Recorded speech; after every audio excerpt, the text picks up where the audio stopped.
Welcome to another episode of the Tobago House of Assembly's Post-Executive Council Media Briefing.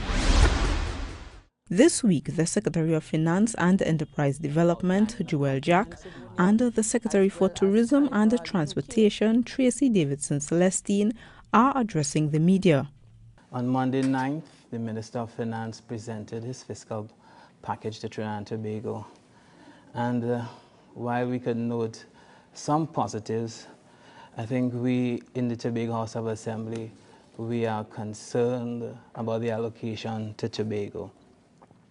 And first I want to clear up a bit of a misnomer where persons are thinking that the Assembly received 5.03% of the budget.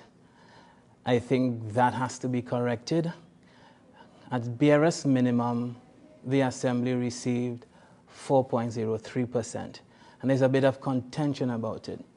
And what was added to the figure was the over $800 million allocated to other ministries within Trinidad and, of course, within the Ministry of Tobago Development. So that first bit of arithmetic creativity, I want to correct that. In fact, the Assembly has only received 4.03%. And I would like to quote a paper that was given to us by the Dispute Resolution Commission. And it says that the percentage which the Commission recommended in the range of 4.03% to 6.9% relates to the areas of the national budget for which the Assembly is responsible. Matters which fall primarily within the 5th schedule of the Tobago House of Assembly Act, not only with respect to the recurrent expenditure, but also with respect to development expenditure. And that clearly spells out that the DRC ruling relates specifically to funds allocated to the Tobago House of Assembly. Just, you may recall, in June this year, I presented a budget on responding to the people's mandate.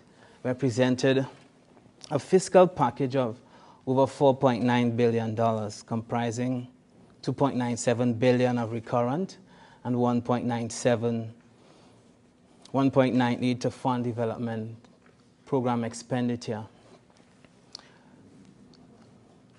I want the people of Tobago to know that we are concerned because, again, in spite of the series of consultations with the minister, we have been allocated $363 million for recurrent and just over $2 million, for development, and over $2 million to fund recurrent expenditure. The needs of Tobago at this time with respect to development funding is critical, and that is why in my budget presentation, I took the time out to outline in a comprehensive manner the needs of the people of Tobago and why we are requesting the $1.97 billion to fund development program.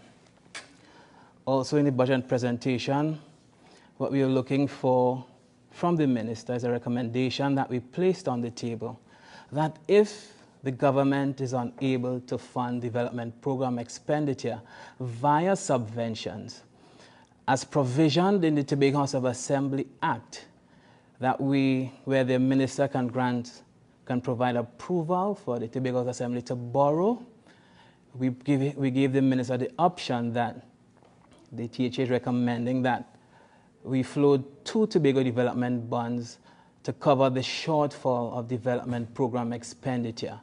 And that was not spelled out in the budget. So before the end of September, we'll be seeking a meeting with the minister to clarify these and other pressing issues that are critical to Tobago. And as I mentioned before, with respect to the Dispute Resolution Commission, which states as provision in law that the Assembly is required, expected to receive at least 4.03% of the national budget. What we are looking for was a figure closer to the 6.9% as provision for by the Dispute Resolution Commission, because of 2 reasons. One, That 4.03 figure came about basically as a crude estimate using the population size of Tobago. Currently, the Tobago population is about has increased to about 4.5 or so percent, and we are looking to something above that base figure. Additionally, you may recall in the heat of the political battle, the Prime Minister promised Tobagonians an increased allocation in this year's budget, and we were hoping that the Prime Minister would keep her word and deliver on her promise to Tobago, but that was not forthcoming. So again, we place on record our dissatisfaction with the allocation. The thing over the years since 2001, as we have done in the House of Assembly, and as all Tobagonians, all proud Tobagonians, as we have done, we have been taught by our parents to cut and contrive and to make do with what we have, though insufficient. And as a team, this assembly will convene a 2-day retreat.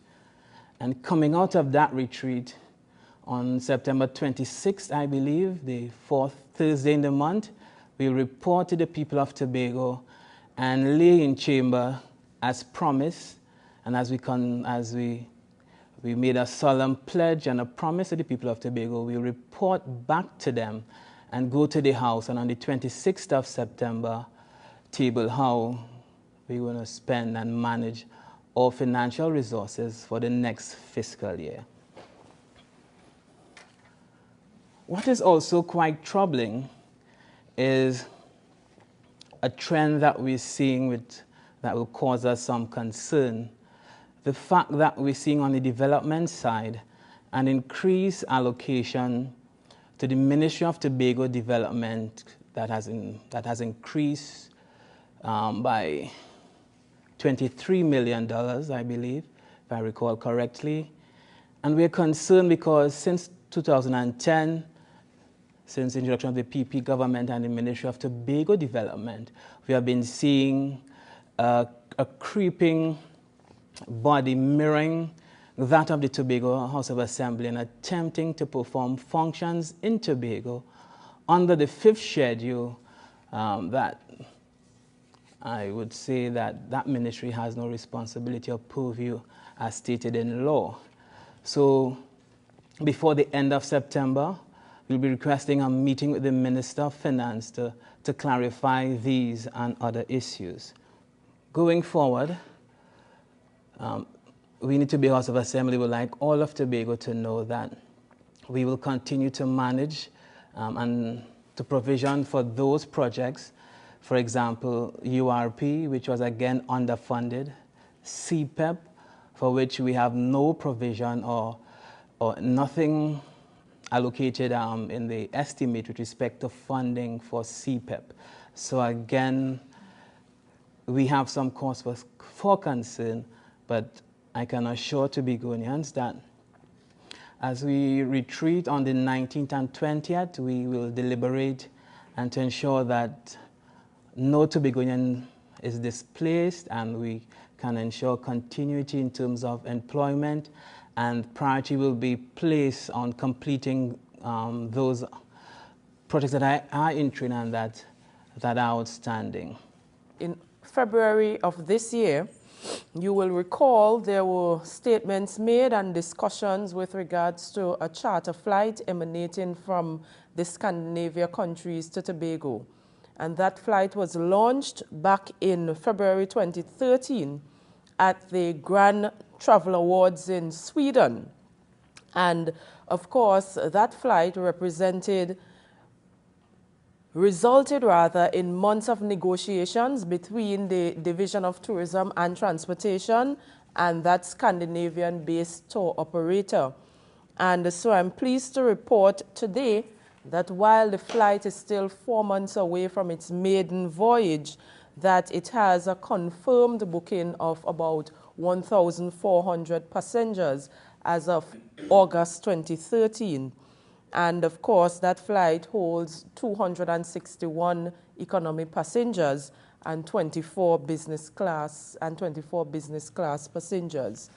I also want to state that the Division of Tourism and Transportation, as well as the stakeholders, local and our representatives at Apollo, we are working assiduously. We are very committed to ensuring that that flight remains on the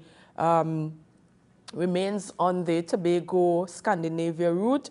And so we are ensuring that we collaborate in terms of our efforts and approaches in marketing, because we understand the importance of this flight to raising the tourist arrivals on this island, and more so, the Scandinavia market represents one of the third largest outbound in terms of travel, the travel market in the European continent, and it is anticipated that we can see approximately 25% increase with regards to the tourist arrivals in Tobago. I would also want to report in terms of cruise that the schedule for 2013-2014 cruise season is in the process of being finalized. But at the same time, I'm pleased to report that we have already confirmed over 20 port calls from 11 ships, and the cruise season starts in the month of November 2013. And so as it now stands, this roster will bring an estimated 18,772 cruise passengers to our shores. But even more important is the work being done for the 2014-2015 cruise season. And we have our objectives within the Division of Tourism and Transportation.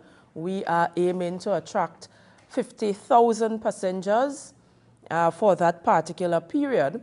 And I am really happy to report to the Tobago public that the schedule that we currently have on hand indicates that we will be able to attract 48,000 cruise passengers from November 2014 to 2015.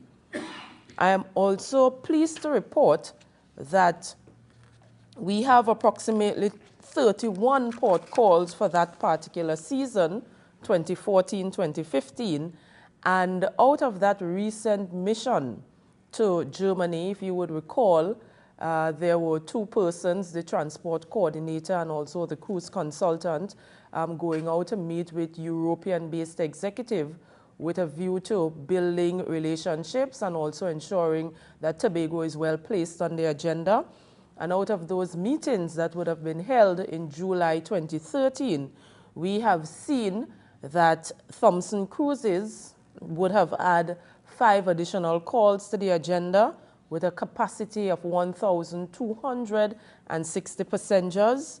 Also, 2 additional calls from P&O Adonia, as well as Carnival UK, and they have a capacity of 2,000 passengers.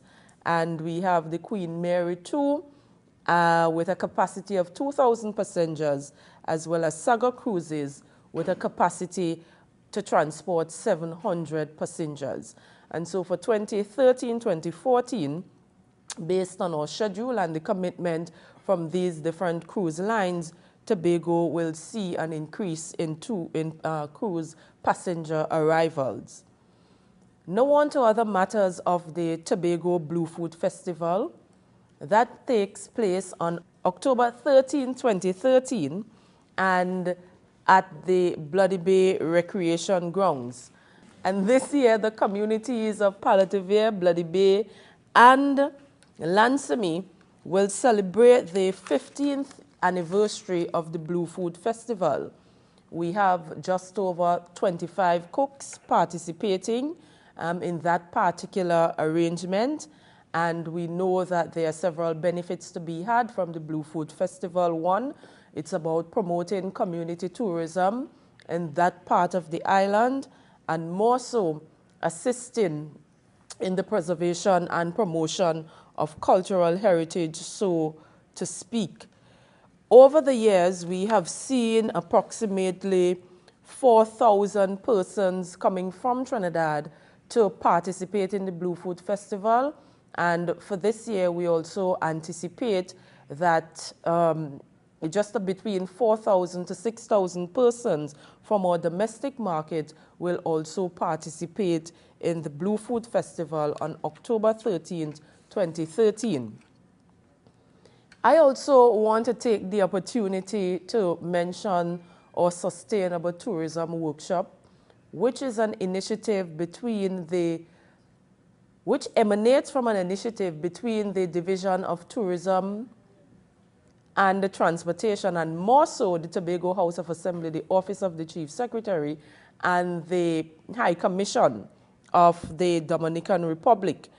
And so we are in the initial stages of forging a partnership with the Dominican Republic, and the first initiative will result in the Sustainable Workshop, which will be held in the month of October. The dates are being finalized as we speak. And we know that the Dominican Republic is a noted regional leader in the area of sustainable tourism. And coming out of the Sustainable Tourism Conference, which was held earlier this year in Trinidad, we and the Office of the Chief Secretary would have sought to collaborate in the area of promoting ecotourism on this island. And one of the things that will emanate from the Sustainable Tourism Conference would be the identification of the necessary steps to effectively implement a sustainable tourism practice in Tobago. And so I am calling on the different stakeholders to listen out to the possible date for this particular initiative, and also to ensure that they participate in the exercise, because it will offer an opportunity for us to widen our scope of product offering, and more so to assist in building and developing capacity on this island.